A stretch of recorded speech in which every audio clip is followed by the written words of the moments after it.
नमस्कार दोस्तों, स्वागत है आप सभी का गुरु घंटाल में। उम्मीद है आप सब अच्छे होंगे। दोस्तों, इस वीडियो में हम भक्ति मूवमेंट के जितने भी इम्पोर्टेंट सेंट्स थे, मतलब कह सकते हैं संत या फिलोसोफर, उनके बारे में स्टडी करेंगे और जानेंगे कि वे कहाँ पर पैदा हुए, कब पैदा हुए, किस फिलॉसफी को फॉलो करते थे, या अगर किसी पंथ की स्थापना की तो उस पंथ का नाम क्या था। सबसे पहले हम बात करते हैं निम्बारकाचार्य की। निम्बारकाचार्य जिनका जन्म 620 सीई में, सीई का मतलब एडी भी होता है, ठीक, कहाँ पर पैदा हुए? आंध्र प्रदेश में। और ये द्वैत अद्वैत वेदांत की फिलॉसफी को फॉलो करते थे, द्वैत अद्वैत वेदांत। देन आदि शंकराचार्य। आदि शंकराचार्य जी का जन्म केरला के एर्नाकुलम जिले के कालड़ी में हुआ था। लेकिन एक बात याद रखिएगा, आप लोगों को जिला याद करने की ज़रूरत नहीं है, या जिले के अंदर जो विलेज है उसको याद करने की ज़रूरत नहीं है। मोस्ट इंपॉर्टेंट चीज़ है किस स्टेट में पैदा हुए। तो निम्बारकाचार्य आंध्र प्रदेश, शंकराचार्य केरला। शंकराचार्य जी पैदा हुए 700 सीई, या जिसको हम लोग 700 एडी भी बोल सकते हैं, और इनकी फिलॉसफी थी अद्वैत वेदांत। देन रामानुजाचार्य जिनका जन्म श्रीपेरम्बदूर तमिलनाडु में हुआ। श्रीपेरम्बदूर वही जगह है जहां पर राजीव गांधी की हत्या की गई थी, जहां पर राजीव गांधी का असैसिनेशन हुआ था। 1017 में इनका जन्म हुआ था। और ये जिस फिलॉसफी को फॉलो करते थे वो था विशिष्ट अद्वैत वेदांत। क्रिएटर कह सकते हैं इस फिलॉसफी के, फॉलोवर कह सकते हैं इस फिलॉसफी के, विशिष्ट अद्वैत वेदांत। देन माधवाचार्य। माधवाचार्य कहाँ पर पैदा हुए थे? कर्नाटका के उडुपी में। कब? 1199 में। ये जिस फिलॉसफी के क्रिएटर थे या कह सकते हैं फॉलोवर थे वो था तत्ववाद, जो बाद में जाकर कहलाया द्वैत वेदांत। ठीक है, द्वैत वेदांत। तो अगर आप लोग गौर करेंगे तो शुरू के जो 4 सेंट्स हैं या कह सकते हैं फिलॉसफर हैं, इन चारों लोगों का जन्म कहाँ पे हुआ है? साउथ के किसी न किसी राज्य में। निम्बारकाचार्य आंध्र प्रदेश, शंकराचार्य केरला, रामानुजाचार्य तमिलनाडु, माधवाचार्य कर्नाटका। ठीक है, 620 एडी में निम्बारकाचार्य, 700 एडी में शंकराचार्य, रामानुजाचार्य 1017 में, और माधवाचार्य 1199 में। निम्बारकाचार्य द्वैत वेदांत, शंकराचार्य अद्वैत वेदांत, रामानुजाचार्य विशिष्ट अद्वैत वेदांत, माधवाचार्य द्वैत वेदांत, जिसको तत्ववाद भी कहते थे। तो शुरू के जो 4 हैं वो किसी न किसी साउथ के स्टेट में पैदा हुए थे। ठीक है दोस्तों, नेक्स्ट अगर हम आगे बढ़ते हैं, और इनकी फिलॉसफी ज़रूर याद रखिएगा, इसके ऊपर क्वेश्चन कई बार पूछा भी गया है और आने के चांसेस भी हैं पेपर्स में। नेक्स्ट आते हैं वल्लभाचार्य। वल्लभाचार्य जिनका जन्म भोलेनाथ की नगरी बनारस में हुआ था। कब? 1478 में। और ये शुद्ध अद्वैत वेदांत की फिलॉसफी को फॉलो करते थे। इसके अलावा ये पुष्टि मार्ग के फाउंडर भी थे। कौन? वल्लभाचार्य, जिनका जन्म 1478 में बनारस में हुआ था। नेक्स्ट रामानंद। रामानंद जी का जन्म 1400 में उत्तर प्रदेश के एक शहर प्रयागराज में, जिसको संगम या इलाहाबाद के नाम से भी जाना जाता है। इलाहाबाद के नाम से पहले जाना जाता था, संगम तो ये है ही है, तीर्थों का राजा। ठीक है, विशिष्ट अद्वैत वेदांत इनकी फिलॉसफी थी। इसके अलावा रामानंदी संप्रदाय के ये फाउंडर थे। अयोध्या में मैक्सिमम जितने भी मंदिर हैं सब में रामानंदी संप्रदाय के ही जो पंडित हैं वो पूजा करते हैं। तो रामानंद जी जो हैं वो फाउंडर है रामानंदी संप्रदाय के, विशिष्ट अद्वैत वेदांत की फिलॉसफी को फॉलो करते हैं। एंड 1400 में इनका जन्म प्रयागराज में हुआ था, जो कि उत्तर प्रदेश में है। नेक्स्ट चैतन्य महाप्रभु। चैतन्य महाप्रभु जिनका जन्म हुआ है वेस्ट बंगाल में सन 1486 में, और इनकी फिलॉसफी थी भक्ति योग, अचिंत्य भेद अभेद। आप कभी मथुरा जाएंगे, वृंदावन जाएंगे, तो वहाँ पे कई सारे मंदिरों का निर्माण इन्होंने किया। और आप लोगों ने गौड़िया मिशन के बारे में सुना होगा। गौड़िया मिशन के मंदिर होते हैं, गौड़िया मठ भी जिन्हें कहते हैं, वो उसके फाउंडर यही हैं। नाउ अब हम पढ़ेंगे जिन 5 फिलोसोफर्स के बारे में या कह सकते हैं संतों के बारे में। वो पाँचों के पाँचों महाराष्ट्र में जन्मे। नामदेव जी। नामदेव जी जिनका जन्म महाराष्ट्र में हुआ सन 1270 में। और महाराष्ट्र में एक चीज़ कॉमन मिलेगी, वारकरी ट्रेडिशन। वारकरी ट्रेडिशन इनकी फिलॉसफी थी, वारकरी ट्रेडिशन को ये फॉलो करते थे। नामदेव जी कब? 1270 में। उनके 5 साल के बाद ज्ञानेश्वर जी का जन्म होता है। आपको ये नहीं याद रखने की ज़रूरत है कि महाराष्ट्र के किस ज़िले में। ज्ञानेश्वर जी का जन्म महाराष्ट्र में सन 1275 में होता है। ये अद्वैत वेदांत को फॉलो करते थे, इसके अलावा वारकरी ट्रेडिशन को भी। तो वारकरी ट्रेडिशन कॉमन मिलेगा।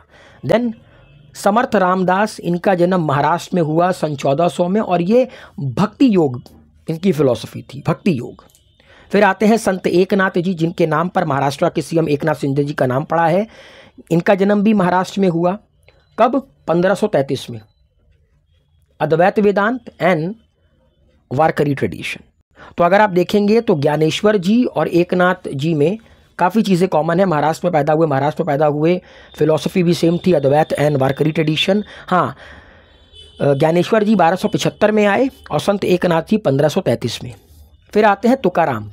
इनका नाम तो आप लोगों ने, अगर आप ये तारक मेहता का उल्टा चश्मा देखते हैं तो उनके जो एकमेव सेक्रेटरी हैं आत्माराम तुकाराम भिड़े जी, तो तुकाराम जी एक बहुत महान संत रहे हैं, ठीक, एक बहुत महान फिलोसोफर रहे हैं। इनकी बर्थ प्लेस भी महाराष्ट्र थी। 1608 में इनका जन्म हुआ और ये भी वारकरी ट्रेडिशन को ही फॉलो करते थे।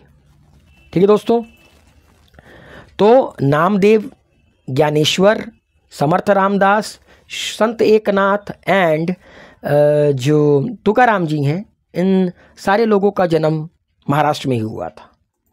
अब बढ़ते हैं कबीरदास जी के बारे में। कबीरदास जी का जन्म उत्तर प्रदेश के शहर भगवान भोलेनाथ की नगरी काशी में हुआ, मतलब वाराणसी में। कब? 1398 में। और ये एक मतलब ये किसी फिलॉसफी को फॉलो नहीं करते थे। कबीरदास ने समाज को हमेशा आईना दिखाने का काम किया और इन्होंने एक पंथ की स्थापना की, कबीर पंथ की। फिर आते हैं दादू दयाल। दादू दयाल जिनका बर्थ प्लेस है अकोला, राजस्थान। ये कहाँ पर है? ये जयपुर में है, ठीक, राजस्थान याद रखिएगा।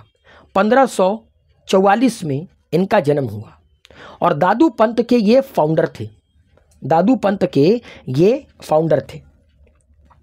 ठीक है दोस्तों, नेक्स्ट अब बढ़ते हैं तुलसीदास। तुलसीदास जी के बारे में तो आप सब जानते होंगे। तुलसीदास जिन्होंने रामचरितमानस की रचना की, जिन्होंने आप कह सकते हैं हनुमान चालीसा की रचना की। इनका जन्म कहाँ पे हुआ था? इनका जन्म हुआ था उत्तर प्रदेश का एक शहर है कासगंज, वहाँ पर एक इलाका है सोरोन, वहाँ पे, ठीक है, कासगंज में इनका जन्म हुआ। एंड बनारस में उसके बाद इन्होंने रामचरितमानस की रचना की और हनुमान चालीसा की रचना की। संकट मोचन मंदिर अगर आप में से कोई भी गया होगा बनारस का तो तुलसीदास की महिमा को आप समझ सकते हैं, वहाँ पे जाकर फील कर सकते हैं। इनका जन्म हुआ था सन 1511 में और ये फॉलो करते थे विशिष्ट अद्वैत वेदांत को। आप लोगों ने एक चीज़ गौर की है कि अगर हम लोग बात करें रामानुजाचार्य जी के बारे में, रामानंद जी के बारे में, ठीक, ये दोनों लोग विशिष्ट अद्वैत वेदांत को फॉलो करते थे। अब बारी आती है तुलसीदास जी की, और आपको पता है कि राम जहाँ पर हैं वहाँ पे तुलसीदास तो होंगे ही। तो जहाँ पर भी राम शब्द आ जाए, और तुलसीदास जी जो कि राम जी के बहुत बड़े भक्त थे, हनुमान जी के बहुत बड़े भक्त थे, वो भी विशिष्ट अद्वैत वेदांत को ही फॉलो करते थे। अब आते हैं पुरंदरदास। पुरंदरदास जिनका जन्म 1484 में कहाँ पर हुआ था? तीरथगल्ली, कर्नाटका में। ये द्वैत वेदांत को मानते थे, इसके अलावा वैष्णविज्म को भी फॉलो करते थे। अब आते हैं रविदास, जिनको लोग रैदास के नाम से ज़्यादा जानते हैं, ठीक। इनका जन्म भगवान भोलेनाथ की नगरी काशी में हुआ था, बनारस में। तो वल्लभाचार्य जी का जन्म बनारस में हुआ, कबीरदास जी का जन्म बनारस में हुआ, रैदास जी का जन्म बनारस में हुआ, तुलसीदास जी की कर्मभूमि बनारस थी, ठीक। कब हुआ? 1377 में। और ये किसी भी तरह से मतलब किसी फिलॉसफी को फॉलो नहीं करते थे। इनका समाज को देखने का तरीका और लोगों को समाज की सच्चाइयों को बताने का तरीका जिस तरह कबीरदास थे, उसी तरह ये भी थे। अब आते हैं बसव, जिनका जन्म कर्नाटका के विजयपुरा डिस्ट्रिक्ट में हुआ था। इनका जन्म हुआ सन 1131 में और ये फाउंडर थे किसके? लिंगायतिज्म के फाउंडर थे। कौन? बसव। तो अगर आप लोग एक चीज़ गौर करेंगे तो बनारस एक ऐसा शहर है पूरे के पूरे भारत का जहाँ से सबसे ज़्यादा फिलोसोफर निकले। या इन सभी फिलोसोफर में से हर किसी ने कभी ना कभी भगवान भोलेनाथ की नगरी वाराणसी विजिट ज़रूर किया, क्योंकि बनारस हमेशा से सेंटर रहा है। कहते नहीं है कि जहाँ की मिट्टी भी पारस गए, वो शहर, वो जिंदा शहर बनारस है। अच्छा, मैं आप लोगों को एक वीडियो ख़त्म करने से पहले एक ट्रिक बता देना चाहता हूँ कि अगर आप गौर करेंगे तो रामानुजाचार्य जी, रामानंद जी, समर्थ रामदास जी, इन तीनों लोगों के नाम में राम आता है। ठीक है दोस्तों, रामानुजाचार्य जी तमिलनाडु के श्रीपेरुम्बदूर में पैदा हुए, रामानंद जी प्रयागराज उत्तर प्रदेश में पैदा हुए, समर्थ रामदास जी महाराष्ट्र में पैदा हुए। अगर आप रामानुजाचार्य जी और रामानंदा जी को कंपेयर करेंगे तो इन दोनों लोगों ने विशिष्ट अद्वैत फिलॉसफी को फॉलो किया था। और एक नाम और आता है तुलसीदास का। ठीक है, तो जहाँ मैंने बताया था ना, जहाँ पर राम गए वहाँ पर तुलसीदास तो होंगे ही। एंड अगर आप रामानंद जी का और समर्थ रामदास जी के को कंपेयर करेंगे, एक ट्रिक बनाएंगे, तो इन दोनों लोगों का जन्म 1400 में हुआ था। ठीक है, तो रामानंद और रामदास जी, इन दोनों लोगों का जन्म 1400 में हुआ था। और रामानुजाचार्य जी, रामानंद जी और तुलसीदास जी, ये तीनों लोग विशिष्ट अद्वैत वेदांत को फॉलो करते थे। तो दोस्तों, ये जितने भी इम्पॉर्टेंट फिलोसोफर्स थे, ये उनकी पूरी की पूरी फहरिस्त थी। उम्मीद है आप लोगों को ये वीडियो पसंद आया होगा। अगर मान लीजिए कोई भी फिलोसोफर छूट गया तो वो मैं आपको नेक्स्ट वीडियो के ज़रिए बता दूंगा। अगर ये वीडियो पसंद आया तो वीडियो को लाइक, शेयर, कमेंट कीजिए, अपना प्यार बनाए रखिए और हाँ, चैनल को सब्सक्राइब ज़रूर कीजिए।